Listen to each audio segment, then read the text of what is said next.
Hello, नमस्ते विद्यार्थियों। आज हम बात करने वाले हैं फर्स्ट सेमेस्टर के अंतर्गत इम्पोर्टेंट जो क्लास है वो, और उसके अंतर्गत जो अपना जो टॉपिक है वो है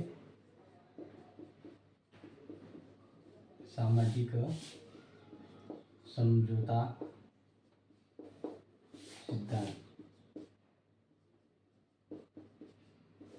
जिसको समाजवादी भी कहते हैं। क्या कहते हैं? समाजवादी, यानी सामाजिक समझौतावादी भी। देखो, ये ध्यान रखना, ये किस यूनिट से है तो आपको बता देता हूँ।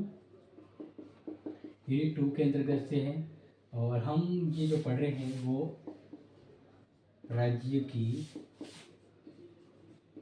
प्रकृति को पढ़ रहे हैं। किसको पढ़ रहे हैं? राज्य की प्रकृति को पढ़ रहे हैं। ये आप अच्छे से समझ लीजिएगा, क्योंकि राज्य की प्रकृति मतलब नेचर। यस, बिल्कुल सही। तो सामाजिक समझौता सिद्धांत, जिसको राज्य की प्रकृति कहते हैं, ये सिद्धांत इसलिए इम्पोर्टेंट है क्योंकि अब जैसे आंगिक समझौता सिद्धांत है, सावयव सिद्धांत है, यहाँ पर हम बात कर रहे हैं वर्ग सिद्धांत है, जो ये कहते हैं कि राज्य किस तरह का है, यानी नेचर क्या है राज्य का। तो इसी संदर्भ में आगे जो है वो है सामाजिक समझौता सिद्धांत, जो राज्य की प्रकृति के बारे में बताता है। तो सबसे पहले बात करते हैं, ये सिद्धांत किसने दिया? नोट कर लेना, थॉमस हॉब्स, जॉन लॉक, जिन जैक्स रूसो। और इन तीनों विद्वानों को सामाजिक समझौता आदि विद्वान भी कहा जाता है। ठीक है। अब देखो, इनके बारे में बताना चाहूँगा कि ये सिद्धांत जो है ना, ये सिद्धांत कब फेमस हुआ था, यानी इस सिद्धांत को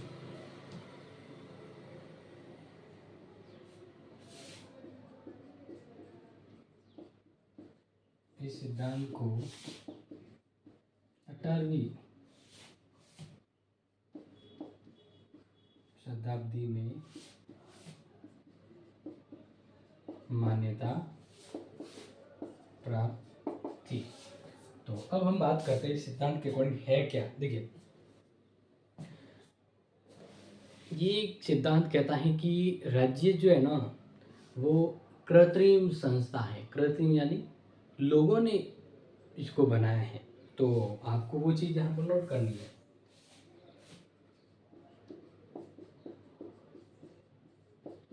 इस सिद्धांत के अनुसार राज्य का निर्माण सामाजिक इस राज्य का निर्माण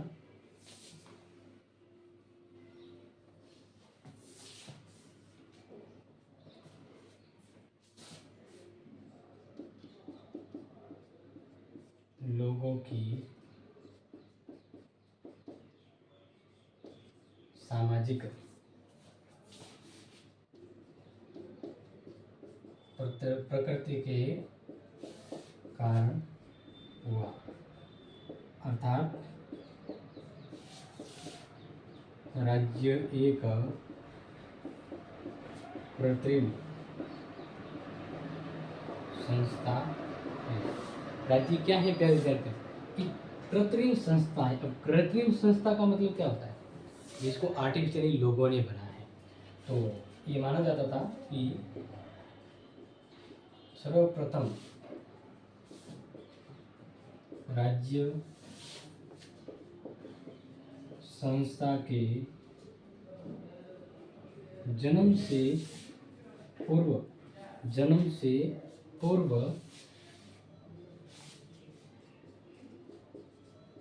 आदिम अवस्था विद्यमान थी। कैसी अवस्था थी? आदिम अवस्था, जहाँ न कोई राज्य था, न कोई कानून था। उस कंडीशन में जो ताकतवर व्यक्ति था वो राज करता था, या ताकतवर व्यक्ति अपने जीवन को बेहतर जीवन जी सकता था। बाकी निर्बल या गरीब व्यक्ति हैं तो उन्हें समाज में कोई अधिकार नहीं था या उनका शोषण होता था, ऐसा समझ लो। तो ये आदिम अवस्था थी।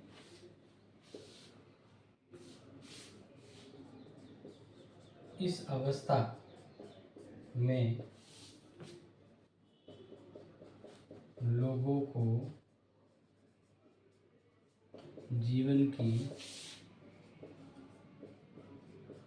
सुरक्षा को लेकर हमेशा डर रहता था, क्योंकि जब कानून नहीं हो, राज्य नहीं हो, तो लोगों को सुरक्षा कौन देगा। तो इस तरह से इसको मैं यहाँ पर थोड़ा आगे आपको बताऊं।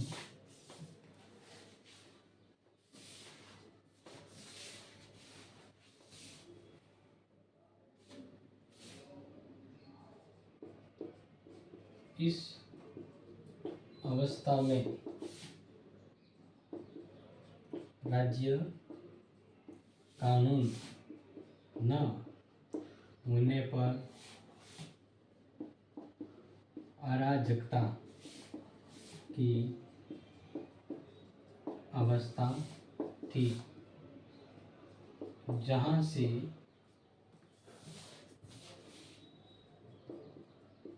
बाहर निकलने के लिए राज्य के लोगों ने आपस में मिलकर एक सामाजिक समझौता किया। एक सामाजिक समझौता।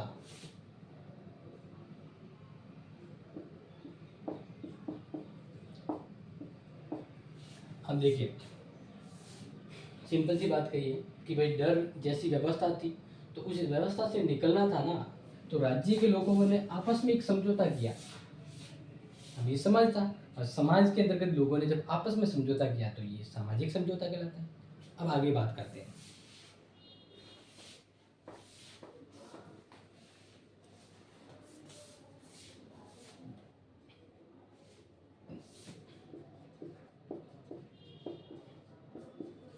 समाज में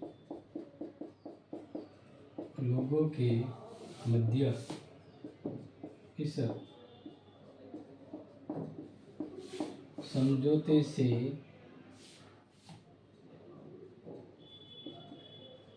राज्य और शासक का जन्म होता है।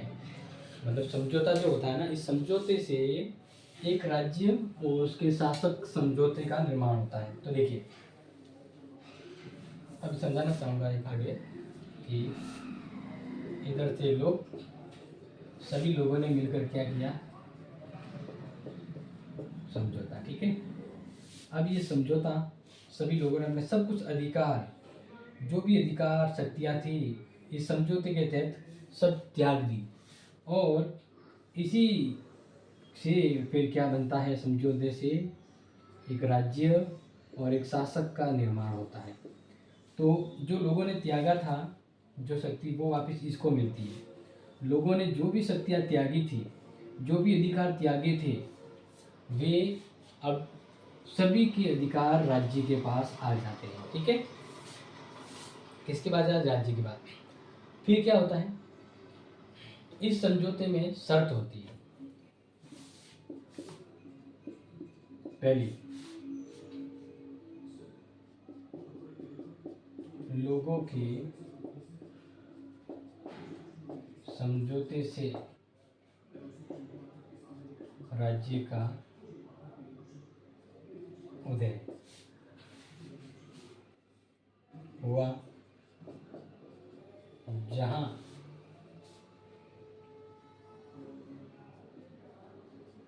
राज्य द्वारा लोगों की सुरक्षा होगी। मतलब समझौता हुआ ना, तो लोगों ने सब कुछ समझौते के राज्य को सौंपा, तो राज्य ने कहा कि हम अब आपकी रक्षा करेंगे, लेकिन इसके लिए हम जो कहते हैं वो आपको मानना है। तो पहली कंडीशन ये थी कि समझौते के तहत राज्य लोगों को सुरक्षा देगा। दूसरा, राज्य की सभी आज्ञा का पालन लोग करेंगे। क्या करेंगे? लोग करेंगे।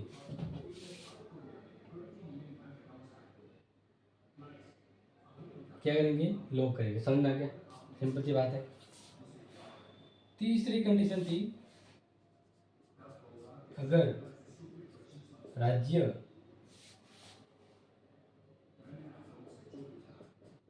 लोगों की सुरक्षा नहीं कर सकता या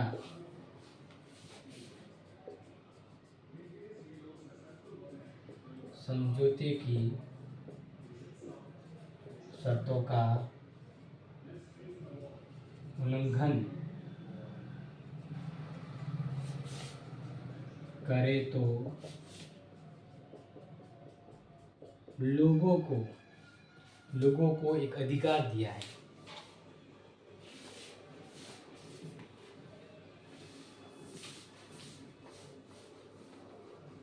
लोगों को राज्य सत्ता का विरोध या क्रांति का अधिकार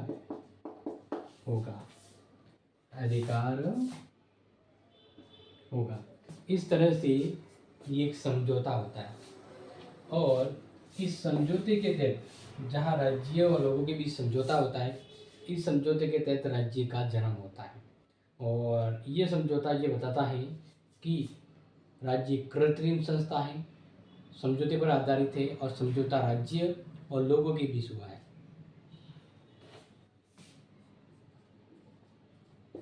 यही सामाजिक समझौता सिद्धांत,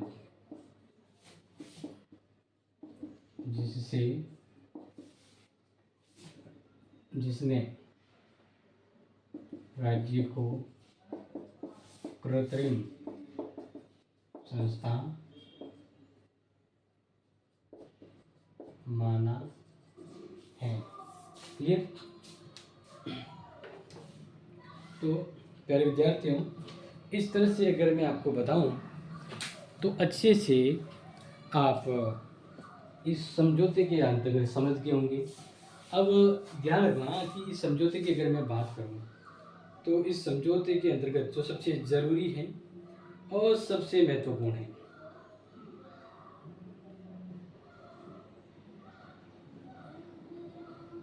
जो सबसे ज़रूरी है और सबसे महत्वपूर्ण है, उन सभी की अगर मैं बात करूं तो ध्यान रखना, बहुत ही इम्पोर्टेंट चीज़ जो है हम डिस्कशन कर रहे हैं।